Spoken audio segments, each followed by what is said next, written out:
Assalamualaikum warahmatullahi wabarakatuh.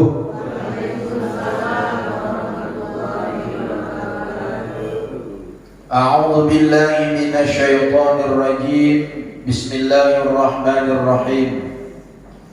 Alhamdulillahil jabbaril azim, al-qahharil qadim, al-ghaffarir rahim.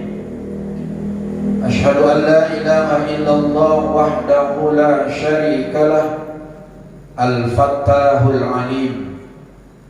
Wa asyhadu anna sayyidana wa nabiyyana Muhammadan abduhu wa rasuluh dzus samahil karim. Allahumma salli wa sallim wa barik ala sayyidina Muhammad wa ala alihi wa ashabihi salatan daimatan bidawamika ya sattaru ya halim. Amma ba'du, subhanaka la ilma lana illa ma 'allamtana innaka antal alimul hakim. Rabbi shrah li sadri wa yassir li amri wahlul 'uqdatam min lisani yafqahu qawli. Allahumma rzuqna fahman nabiyyin wa hifdzal mursalin wa ilhamal malaikatil muqarrabin bi rahmatika ya arhamar rahimin. Yang sama kita hormati, yang kita muliakan bapak-bapak, orang-orang tua kami, pengurus Badan Kemakmuran Masjid Al-Madinah. Sama kita hormati, yang kita muliakan ustadz kita, teman saya, senior saya. Beliau menuntut ilmunya ke negeri Arab, saya masih di kota Medan. Tentu yang di Arab itu lebih baik ilmunya ketimbang yang tidak Arab. Tapi yang sama-sama kami kaji kitab Arab. Itu dia.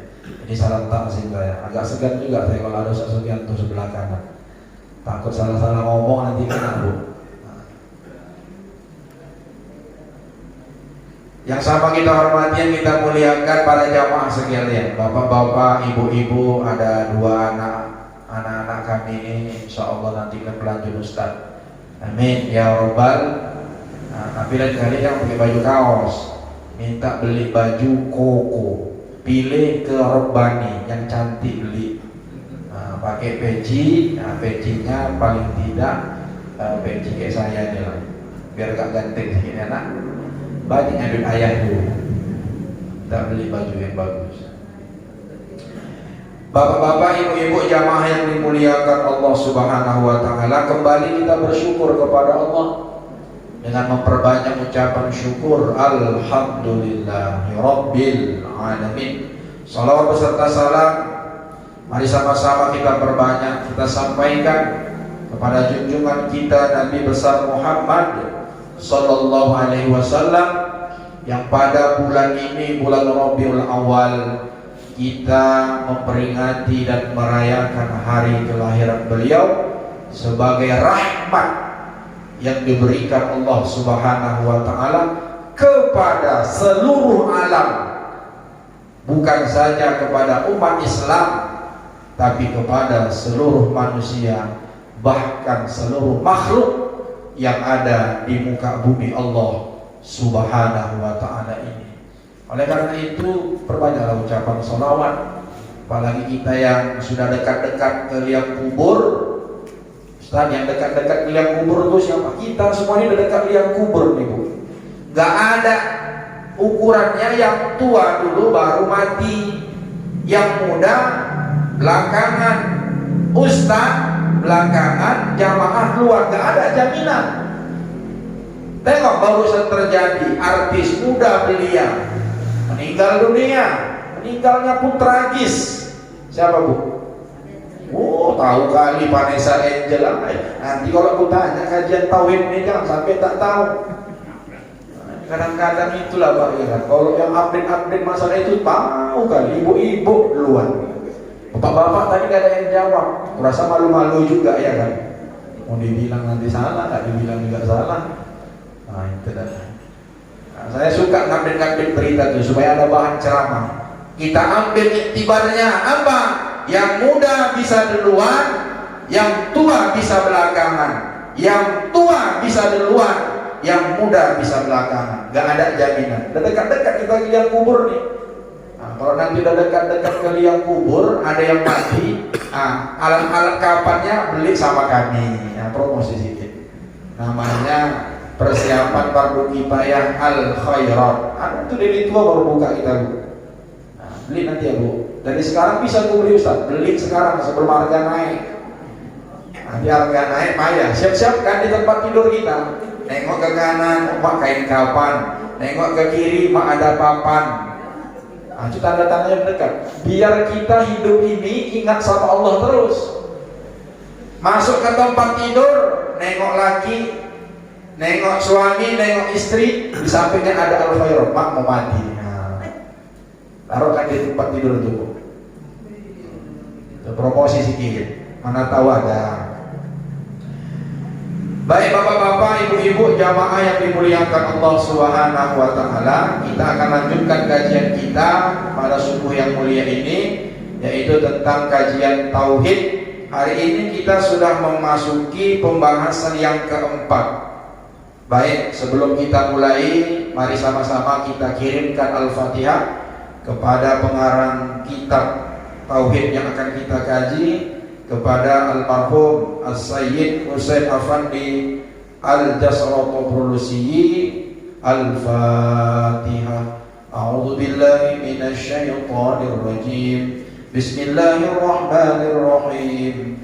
Alhamdulillahi rabbil alamin. Ar-Rahmanir Rahim. Maliki yaumiddin. Iyyaka na'budu wa iyyaka nasta'in. Ihdinas siratal mustaqim. Siratal ladzina an'amta 'alaihim ghairil maghdubi 'alaihim waladdallin. Amin. Bismillahirrahmanirrahim. Al-Bahthur Rabi'u, pembahasan yang keempat. Pembahasan pertama sudah, pembahasan yang kedua sudah, pembahasan yang ketiga sudah, sekarang pembahasan yang keempat. Fi ahkamil aqli thalathati, tentang hukum-hukum akal yang tiga. Hukum-hukum akal yang tiga. Bapak-bapak, ibu-ibu, jamaah sholat subuh dan majelis taklim sholat subuh yang dimuliakan Allah, di dalam ilmu tauhid yang akan kita kaji ini adalah tentang sifat-sifat Allah. Salah satunya sifat-sifat Allah. Sifat-sifat Allah itu terbagi menjadi tiga. Ada yang wajib, ada yang mustahil, ada yang jaiz. Misalnya wujud, itu sifat yang wajib bagi Allah. Sifat mustahilnya al-adam, tiada. Ada lawannya tiada. Nah, sebelum kita masuk kepada sifat-sifat yang wajib, yang mustahil, yang jaiz bagi Allah ini, maka kita harus terlebih dahulu mengetahui hukum-hukum yang berkaitan dengan ilmu tauhid. Nah, di dalam ilmu tauhid, hukum yang dipakai itu berbeda ketika kita memakai hukum syariat, hukum fikih. Kalau hukum fikih itu 5, wajib, sunnah, makruh, haram, mubah. Nah, itu dalam syariat. Nanti dalam ilmu tauhid ini, hukum yang dipakai itu adalah hukum akal. Kenapa hukum akal, Ustaz? Karena kalau orang-orang yang sudah beriman macam kita nih, itu tidak perlu lagi menggunakan akal dalam mengkaji sifat-sifat Allah. Yang jadi masalah orang yang di luar agama Islam, orang-orang kafir, Yahudi dan Nasrani, untuk meyakinkan mereka bahwa Islam mengajarkan tauhid, bahwa Allah itu adalah esa, la ilaha illallah, Muhammadur Rasulullah, mereka gak bisa kita sorongkan Al-Quran dan hadis. Tapi mereka yang inginkan itu adalah kalau cocok sesuai dengan akal mereka, baru mereka percaya bahwa Allah itu ada. Nah, jadi pakai akal. Kalau kita nih Bu, yang hadir di Masjid Al-Madinah nih, Bapak yakin, percaya Allah itu ada, percaya semua. Tapi orang yang di luar agama Islam, dia perlu bukti, dan buktinya itu mesti cocok dengan akalnya. Karena Al-Quran ini kan dia nggak beriman dengan Al-Quran, makanya nggak percaya. Nah, itulah pentingnya kita ngaji tauhid ini. Nah, sebelum kita masuk tentang sifat-sifat, insya Allah minggu bulan akan datang kita sudah masuk tentang sifat-sifat Allah yang 20 itu, wujud kidam sampai mutakallimah. Hari ini kita pengantarnya dulu tentang hukum-hukumnya. Karena wajib bagi kita orang-orang yang mukallaf, ingat Bu, wajib bagi kita orang-orang yang mukallaf mengetahui 3 hukum akal ini, supaya nanti ketika memahami sifat-sifat Allah itu, maka kita tidak tersesat dan semakin menambah keyakinan dan kepercayaan kita tentang akidah umat Islam. Nah, dan kita lanjutkan. Mana hukum akal yang 3 itu? Wahia al-wujubu. Yang pertama wujub, wajib pada akal. Wal istihalatu, dan yang kedua mustahil. Yang ketiga wal jawazu, yaitu jawaz, jaiz. Jadi kan Bu, pulang dari sini dapat ilmu kita, hukum akal itu 3, wajib, mustahil, jaiz. Ulang Bu, sekali lagi. Wajib, mustahil, jaiz. Ustaz, ini macam anak-anak SD kan nih, gak apa-apa. Daripada kita pakai bahasa-bahasa kuliah gak ngerti, bagus bahasa SD, nakal. Nanti kalau saya sampaikan bahasa ilmiah, pening awak. Sudah, pelan-pelan ya Bu kita baca. Kalau nggak ngerti nganggu-nganggu aja Pak. Nah, insya Allah dapatlah 1-2. Kita lanjutkan. I'lam, ketahuilah, annahu lamma kana al-imanu billahi ta'ala, bahwasanya ketika kita sudah mengaku beriman kepada Allah, maka kita wajib hukumnya mengetahui 3 hukum ini. Huwa, yaitu ma'rifatu ma yajibu lillahi ta'ala. Kita mengetahui, ma'rifat, bahasanya ma'rifat, mengetahui, mengenal apa-apa yang wajib bagi Allah subhanahu wa ta'ala, wa ma yastahilu alaihi, dan apa-apa yang mustahil padanya, wa ma yajuzu fi haqqihi subhanahu, dan apa-apa yang boleh, yang jaiz pada hak Allah subhanahu wa ta'ala. Jadi secara singkat, bahwa hukum-hukum akal ini yang terbagi menjadi 3 ini, wajib, kemudian mustahil, kemudian jaiz. Kita kaji satu-satu ya Bu. Ini gak kita baca semua kitabnya Ustaz, nanti kelamaan. Kemudian itu, di dalam kitab ini bukan hanya saja kita dihantarkan, diberikan penjelasan dan pemahaman tentang sifat-sifat yang wajib bagi Allah, mustahil dan jaiz bagi Allah, bukan. Tapi di sini disebutkan juga bagaimana cara kita itu memahami hukum akal terhadap iman kita kepada Rasul, kepada malaikat, juga dikaji nanti. Insya Allah panjang umur selesai kitab ini. Baru kita mati Bu. Kalau udah selesai kajian tauhid kita ini, mau mati-matilah. Kenapa? Udah hilang beban kewajiban kita.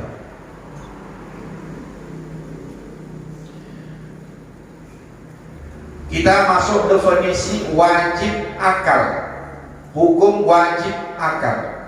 Apa yang dimaksud dengan wajib akal itu?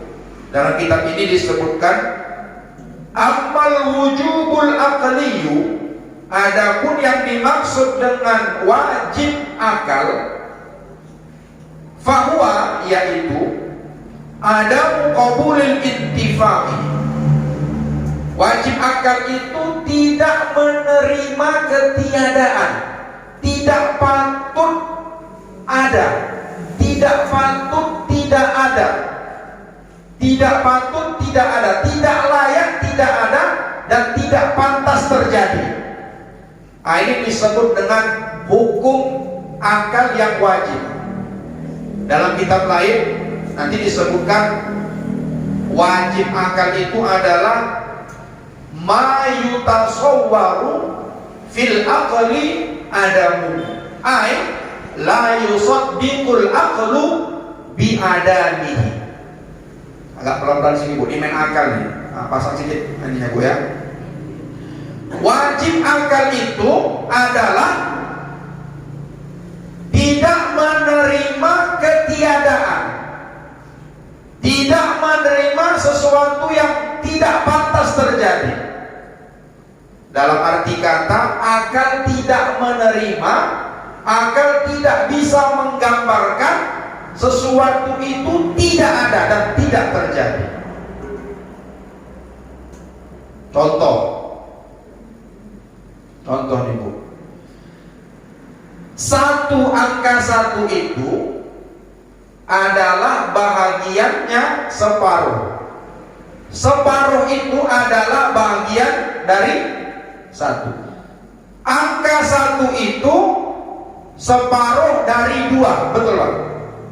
Setengah itu adalah bahagian dari 1. 1 adalah separuhnya 2, betul? Wajib itu secara akal kita terima. Kemudian 1 tambah 1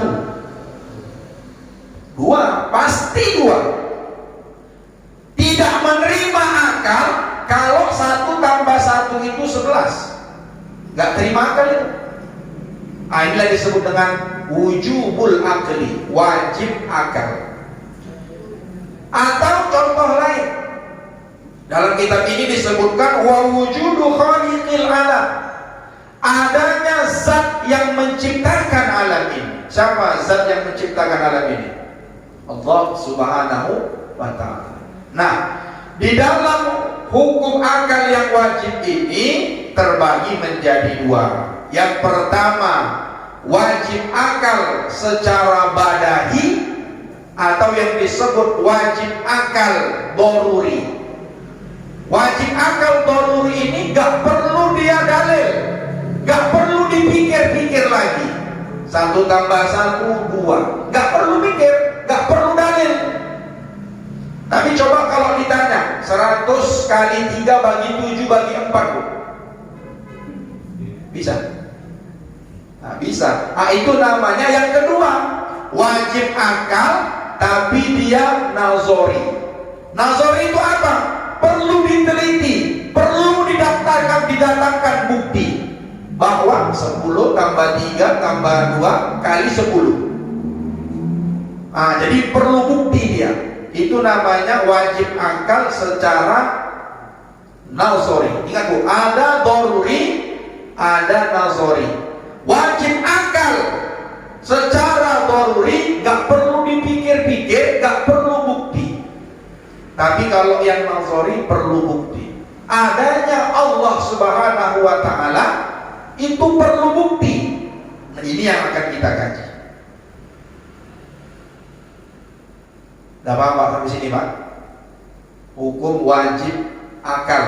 Yang pertama tentang hukum-hukum akal di dalam ilmu tauhid. Ini penting Bu. Nanti kalau ditanya orang, kalian ngapain sholat?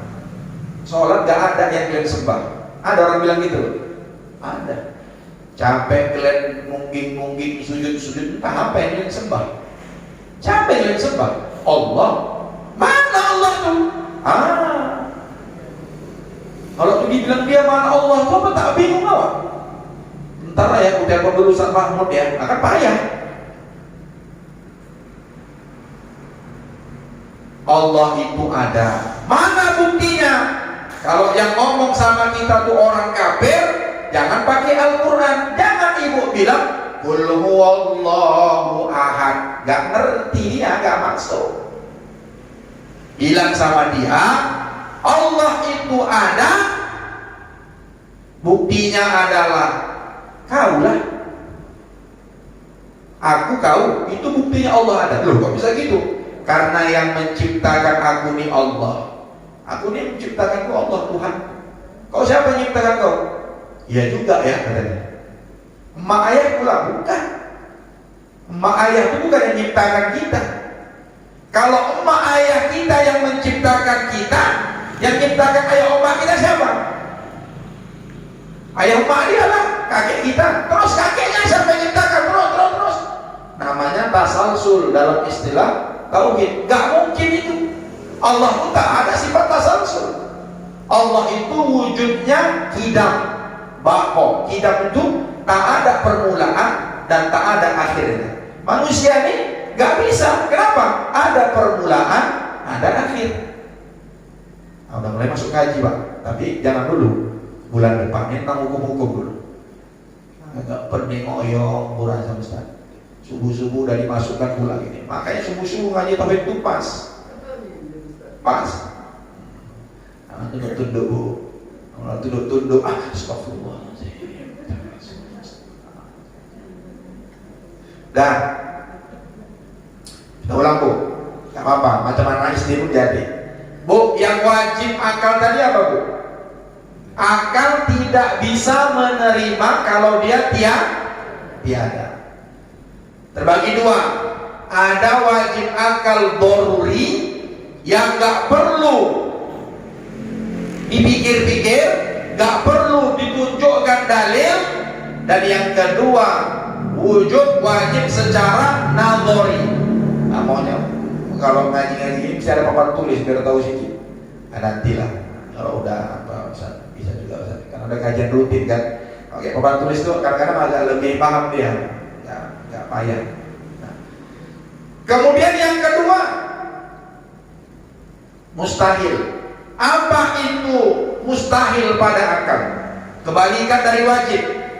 Fahiyya adamu qaulil thubut. Tidak menerima bahwa sesuatu itu ada. Tidak menerima kalau sesuatu itu ada. Atau dalam kata-kata lain, akal tidak bisa menggambarkan, akal tidak bisa membenarkan kalau sesuatu itu ada. Tadi kalau yang wajib tidak patut kalau dia tidak ada, mesti ada. Kalau yang mustahil tidak patut kalau dia ada. Atau akal tidak dapat membenarkan adanya dia. Contoh yang gampang sih itu. Wajib mustahil pada akal. Ada cucu lebih tua dari neneknya. Mustahil tak tuh? Mustahil. Perlu dipikir, perlu bukti. Ya enggak lah, ngapain pula ada cucu. Di dunia ini belum ada cucu lebih tua dari neneknya. Belum tentu, nggak ada, itu mustahil itu. Itulah mustahil pada akal. Akal nggak menerima kalau ada cucu yang lebih tua dari neneknya. Cuman kan kadang-kadang ada ungkapan, nenek itu lebih muda dari cucunya. Itu mungkin ya, itulah nenek-nenek zaman sekarang lah itu ya kan. Aku pun pala kalau nenek-nenek zaman sekarang. Tengoklah, anaknya, cucunya, mohon maaf, rapi pakaiannya Bu. Macam nenek-nenek sekarang lah, tertutup pakai anak muda yang tak lagi di sini. Ini kan paham tua ini. Tutup jilbab, kadang-kadang pakai cadar, pakai masker. Tiba datang nenek tuh pakai legging kotak, berlipstik pula lagi, pakai baju kaos ketat sambil menggoyang-goyang ke kiri, agak ke kanan, Allahu Akbar. Nah itulah, ada nenek-nenek lebih muda dari cucunya yang kayak gitu. Nenek-nenek itulah. apa namanya itu? Tua-tua keladi kan, Bu. Udah tua pun menjadi-jadi.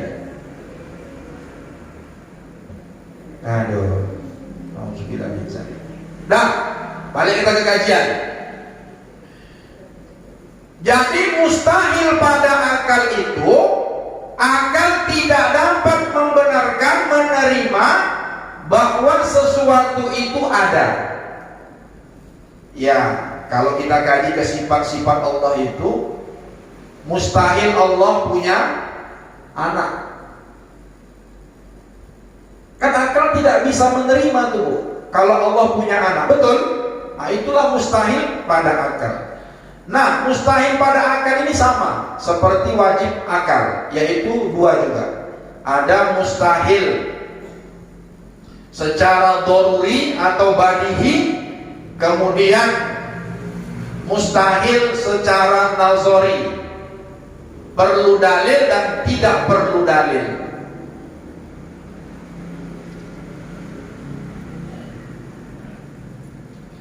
Misalnya ada syarikat bagi Allah dalam menciptakan alam ini. Mohon maaf ya, Bu, Allah menciptakan alam ini, dunia ini itu tidak ada syarikat, gak berkawan Allah. Allah itu tak perlu siapa-siapa dalam menciptakan alam ini. Danau Toba diciptakan Allah, gak ada itu Pak syarikat. Allah sendiri yang menciptakan itu. Qul huwallahu ahad. Nah, istilah mustahil ini ada nama lainnya dalam ilmu tauhid. Namanya bisa juga disebut muhal. Apa, Bu? Muhal. Jadi bisa mustahil, bisa muhal. Nah, nanti kalau mau ngasih nama cucu, Bu, nah, jangan mustahil. Muhammad mustahil atau Muhammad muhal, jangan. Nanti pembohong aja tuh, banyak kali bual aja. Nah, jangan ya, Bu, hati-hati.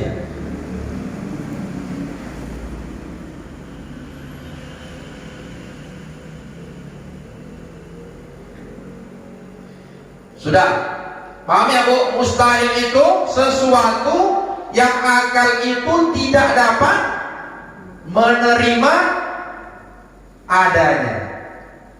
Tadilah contoh tadi. Nah. Kemudian yang ketiga, yaitu jawaz atau jaiz. Wa ammal jawazu, dan adapun yang dimaksud dengan jawaz atau jaiz, fahuwa adalah qabulut thubuti wal intifa'i. Ini penggabungan dua-dua antara wajib dan mustahil. Jaiz itu adalah akal dapat menerima tiadanya, dan akal juga bisa menerima adanya. Boleh ada, boleh tiada. Boleh ada, boleh tiada. Apa contohnya, Pak, yang jaiz itu?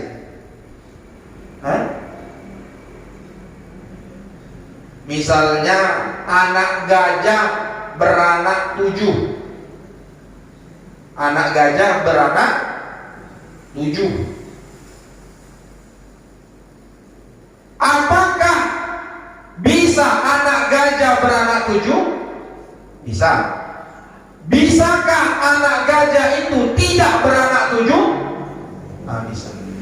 Itu namanya jaiz. Dalam istilah lain, nanti kalau sifat-sifat Allah itu sifat-sifat yang mungkin bagi Allah, itu namanya jaiz. Bapak-bapak, ibu-ibu bisa kaya, bisa juga miskin. Boleh gitu, Pak? Boleh, namanya jaiz. Bisa ada, bisa tiada. Ibu nanti misalnya apa namanya, mau berangkat umroh atau haji, bisa iya, bisa tidak. Nah, itu namanya jaiz. Bisa-bisa aja. Ibu hari ini ada rencana mau kemana habis pengajian? Undangan. Hah? Mau jalan-jalan. Nah, ibu-ibu sama bapak-bapak mau jalan-jalan, bisa iya, bisa tidak. Ya kan Bu? Bisa iya, bisa tidak. Jadi tidak wajib, tidak mustahil. Cuman Pak, yang jais yang mustahil ini kadang-kadang ada yang biasa terjadi sesuai dengan adat kebiasaan, ada sesuatu yang jais yang mungkin ini dia tidak biasa terjadi. Contoh misalnya,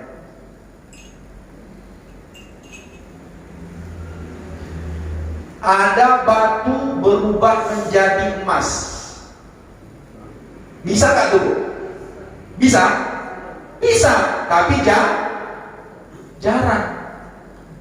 Namanya dalam istilah tauhid itu ada yang adian, ghairu adil. Yang adian itu yang sudah biasa terjadi. Bapak pergi, biasa terjadi itu. Tapi kalau batu berubah menjadi emas, atau misalnya tongkat bisa menjadi ular, lautan dapat dibelah, binatang bisa bercakap-cakap, itu namanya ghairu adil, gak biasa terjadi menurut adat kebiasaan.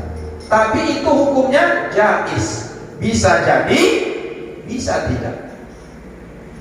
Tongkat menjadi ular pernah terjadi? Sering? Enggak. Siapa itu? Tongkat Nabi Musa. Tapi itu terjadi, tapi jarang-jarang. Jangan ibu nanti sampai rumah ada tongkat pukul-pukul kan. Jadilah kau ular, jadilah kau ular. Datang ular betulan Bu, ajab. Sapu di rumah, misalnya ada ular masuk ke dalam rumah, aku teringatlah Nabi Musa itu tongkatnya bisa berubah menjadi ular untuk memakan ular-ular tukang-tukang sihir Fir'aun.